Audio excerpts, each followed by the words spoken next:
दर्शकहरू नमस्ते। हिमालय टेलिभिजनको दैनिक प्रस्तुति समय सन्दर्भमा यहाँहरूलाई स्वागत छ। म Anant Wagle. Nepal super league NSL भर्खरै सकिएको छ।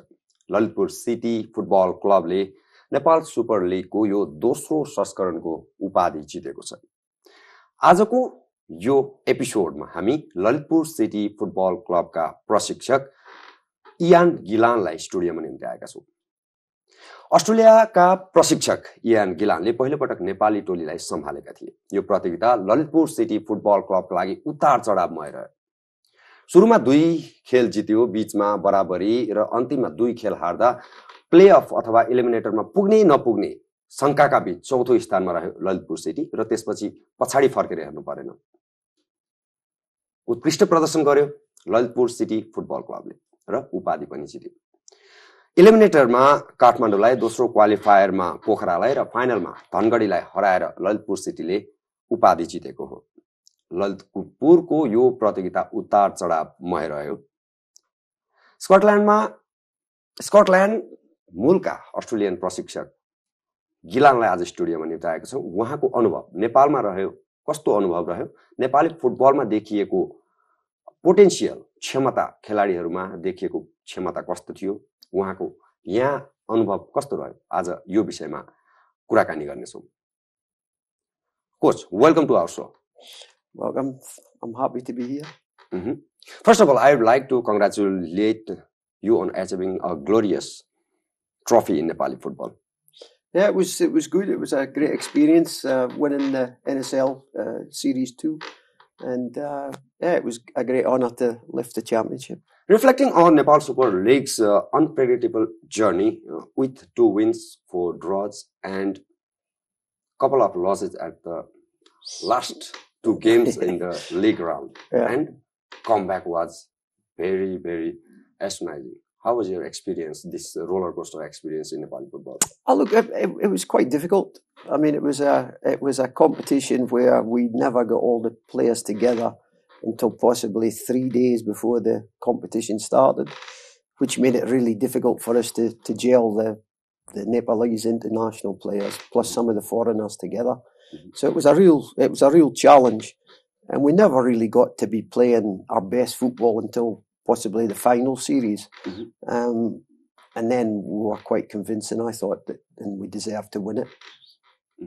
Having played full football in various countries, how would you describe your unique experience here in Nepal and Nepali football players? What strength and weakness did you find on them?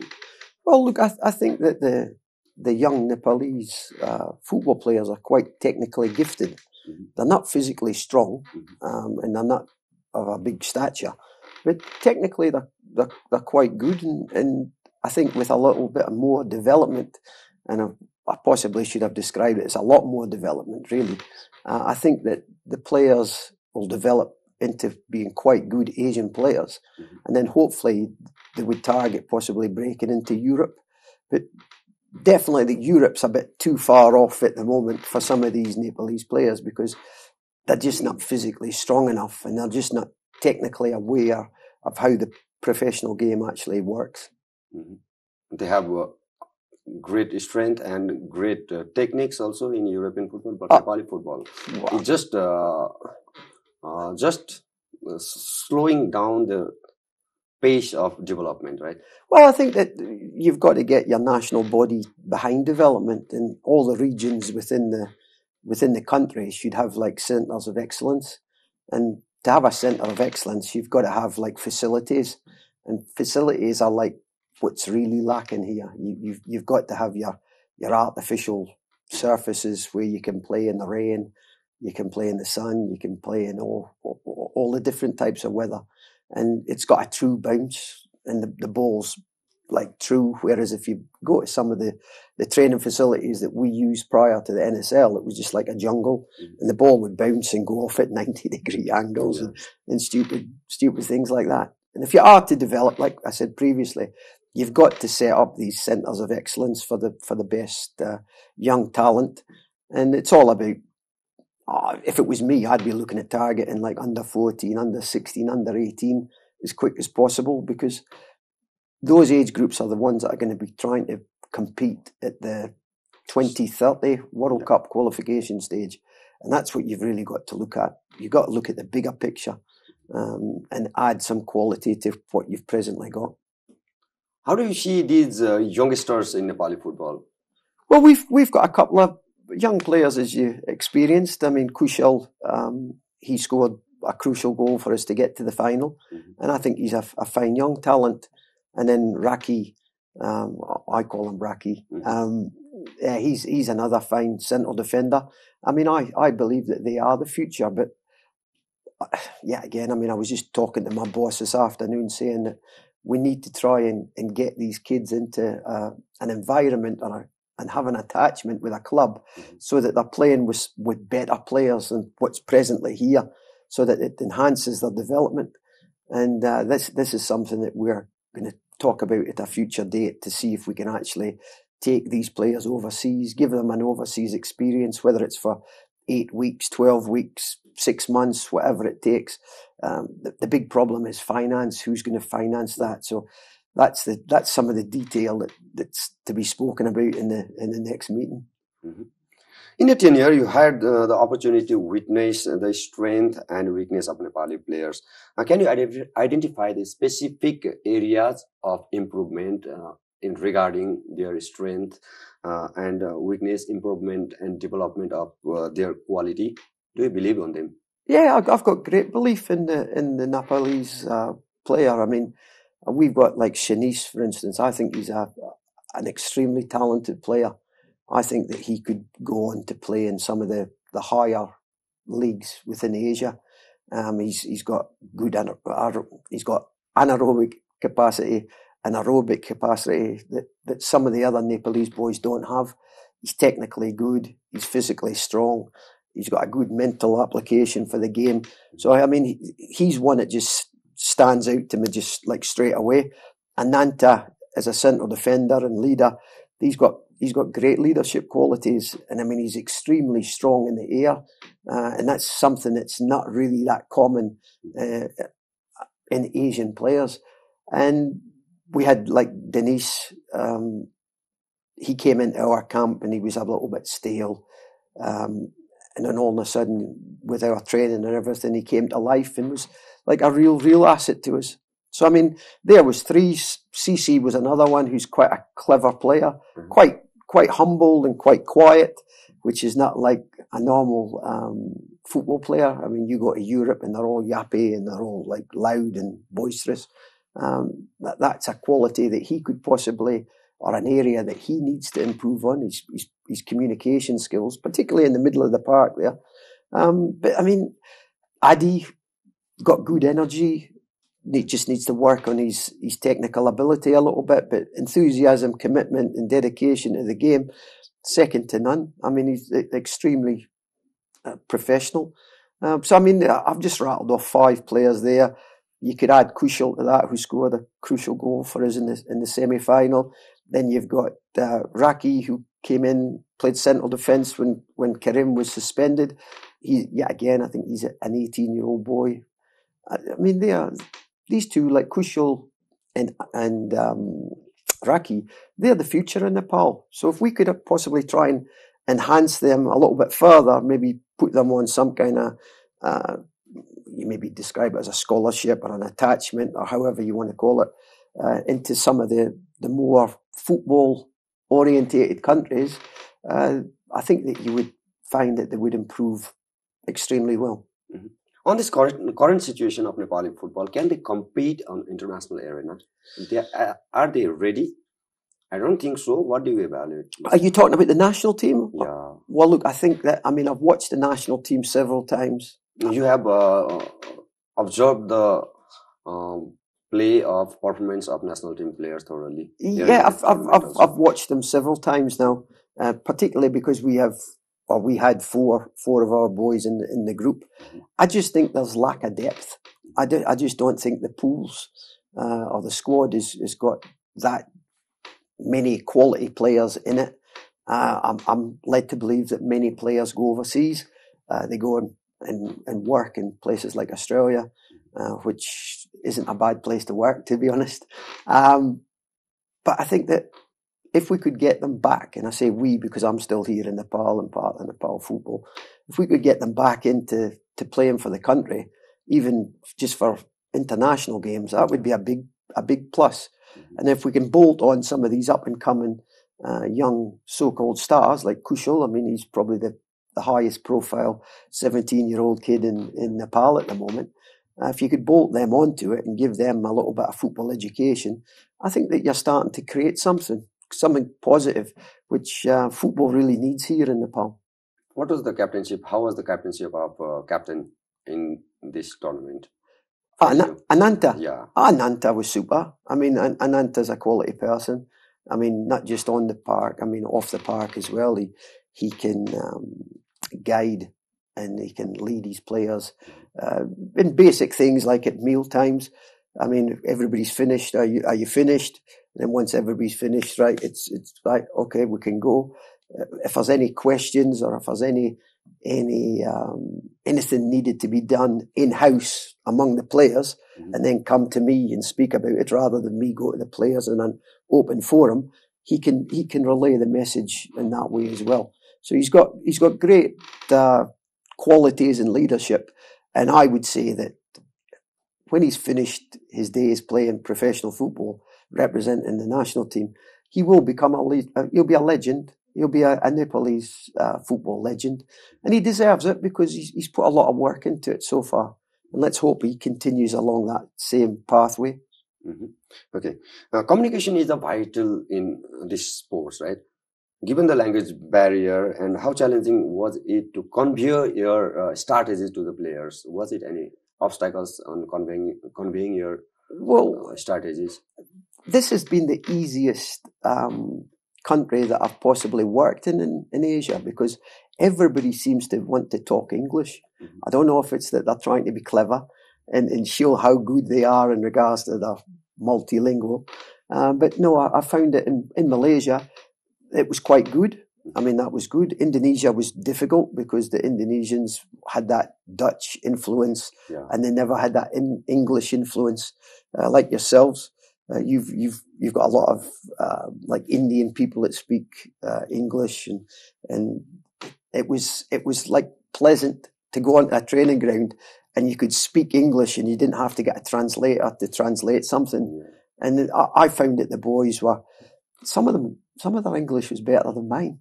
And was it? Yeah, there was one gentleman, I won't mention him. I was just amazed by some of the words he used. The usage of the English language was impeccable. And I just thought that it didn't matter if it was the kit man, didn't matter if it was a physio. Everybody spoke English, and you could really relay your message across far clearer than what I did when I was in some of the other countries. And I thought it was like really pleasant. I think that the local people are quite humble. I mean, the Nepalese people are polite, they're humble, they're quite honest as well. I've never came across anything that's a bit dodgy. And I just thought that the experience dealing with the Nepalese people was like extremely pleasant. And I relayed the message back to my family. My dad in Scotland, for instance, he says, "Oh, how are you finding it?" And I said, "I'm finding it quite good, actually." He says, "Oh, that's good." He said, "I didn't know if they would speak English." I says, "Well, I never either."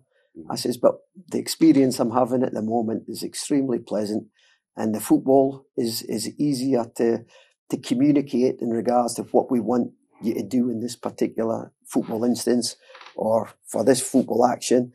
And everybody seemed to get on quite well, and we had many a deep discussion at meal times.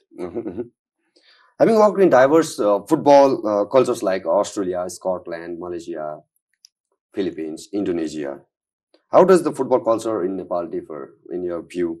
And what unique aspects did you find here? Well, the unique aspect I found was I went to train on the back of a motorbike. That was quite. It was a new experience. It's an experience I've had presently when I was in Indonesia, but I did this like virtually every day rather than go in the taxi. I said, "It'd be easier." Well, that's exactly right. It was easier for me to get in and out of the traffic. And one of the guys said to me, he says, "Oh, this is the way to go." He says, we'll just get on the back of the bike. If you don't want to get caught in the traffic. I said, no, I don't want to get, he says, okay, we won't go in a taxi then. Because they were always sending me like in a taxi. And I says, I just want to get there and get home as quick as I possibly can. So I found that was like quite unique. The culture, facilities, lack of facilities is possibly, this is probably the poorest that I've came across in regards to facilities. I mean, the quality of the surface that we trained at. Industrial Stadium? No, it was up beside the army barracks. I was an army. Nepal Army Club. Yeah, we trained next door to there, and it wasn't very good. It was very dusty. I mean, I was like Lawrence of Arabia with a thing around my face because of the dust, and it wasn't the best. But that's what you've got to train. You had an adventurous experience here in Nepal. I had a unique experience. But when we went to EMFA, I mean, it was on the synthetic. Yeah, the synthetic could have been a better grade of synthetic, but it was flat. It was good to train on, and all the boys appreciated that because we've gone from muddy ground to something that was like more acceptable in regards to playing better quality football. There was a true bounce, and you could actually play some good stuff then. So that was probably one of the difficult phases that we went through was the training facilities, because you couldn't even get a shower after training because there's no shower facilities and that. Yeah. And that was a little bit disappointing as well, because once you've been running around and you're all sweaty and you've got dust and everything, the last thing you want to be doing is going home and then having to go into the hotel shower, and it's far easier just to do it at the training facility. But that was probably the biggest challenge that we had was the training facility and getting to and from. Amidst your time in Nepal, were there any particular memorable moments? Yeah, you will be taking these memories to home. Yeah, look, I mean, I went up to this marvelous hotel. It was a big Chandagiri, and I went up there, and I'm up in this cable car and everything like that. Every day you travel to cable car up and down to coach? No. I just went there for 2 days. Okay. So the club put me up to this Chandagiri, and I went up there in this cable car, and it was like really high up. And then I went into the hotel, and the hotel was nice, and the food was nice, and the view all over the valley during the day. It was nice and clear, and that's probably one of the more memorable moments that I'll possibly have of Nepal, because I was just amazed by its beauty in regards to you're looking over the valley and everything, and you had all the colours, you had all the coloured buildings like in a distance. And then at night time, there was a nice pool that was looking over, and it was quite impressive. So that's probably one of the Chandagiri is probably one of the highlights, apart from winning the NSL, is of what I've experienced here. But yeah, again, I mean, I've never really had anything bad. Now, are you preparing to go to Scotland or Australia? I'll go home to see my dad. I call home Scotland because that's where my dad is. Yeah, I'll go back there within the next week. I was intending to go previously, but I fell sick. So that had to be delayed for me going back. So I'll go back shortly. I'll see my dad, and then just wait for the next phone call to say, look, do you fancy doing this or do you fancy doing that? And then see what I really want to do next in my football journey. Now, Dasratha Stadium holds a special place in the hearts of Nepali football enthusiasts. Can you expect to see you again in Dasratha Stadium, probably in another role or another capacity? In Nepal? Yeah. Yeah, look, I mean, various people have spoken to me about doing different things for Nepal football. In fact, Michel, this is one of my friends that actually, he convinced me to come here. He says, please, coach, can you come? We need you to come to Nepal and try and help us develop football. And I said, Nishal, I says, look, it's okay. You don't need me. He says, yeah, no, we need you to go. So anyway, he prigged at me and And then one day he says, please, can you come? I says, what am I going to do? For a national team? Well, no, it wasn't for the national team. It was to come to Lilliput.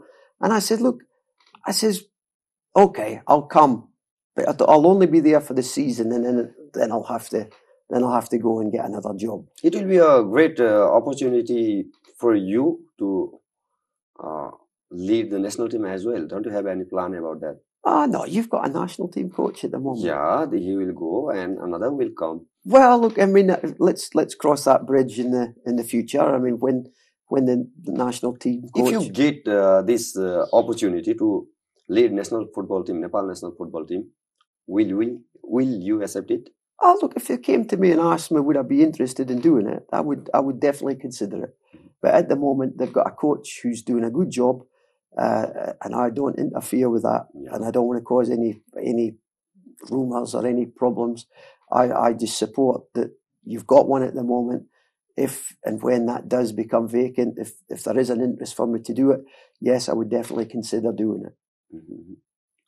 What would you do if you get that opportunity? What would I do? Yeah. Oh, look, I think I would try and introduce some different thought patterns, how things could or should be done. And that's, everybody does that. Everybody's not the same. Everybody's got their own opinion how things are done. So everybody has their own way of doing it. Yeah. Everybody is. Look, I mean, I've done many things wrong in my life. I mean, you can just ask my ex-wife, for instance. That's why she's my ex-wife. This is life roller coaster, ups and downs. Exactly right. So I mean, I would try and change things to doing it my way. Whether that's acceptable with the powers to be, so be it. But yeah, I mean, I would come in with like new thoughts, different thoughts, and then take it from there. That's how I would approach it. Mm-hmm. Now we have come to the last part of this program. No, do you have any words to say to Nepali football fans, Lalitpur City football fans? Anything? Look, I'd just like to thank the management of Lilliput City for approaching me to be part of their management structure. I'd like to thank the supporters for coming to the games and cheering on the supporters, cheering on the players, because without the supporters, football isn't the same. I mean, there was a full house there the other night. I think it was fantastic for football.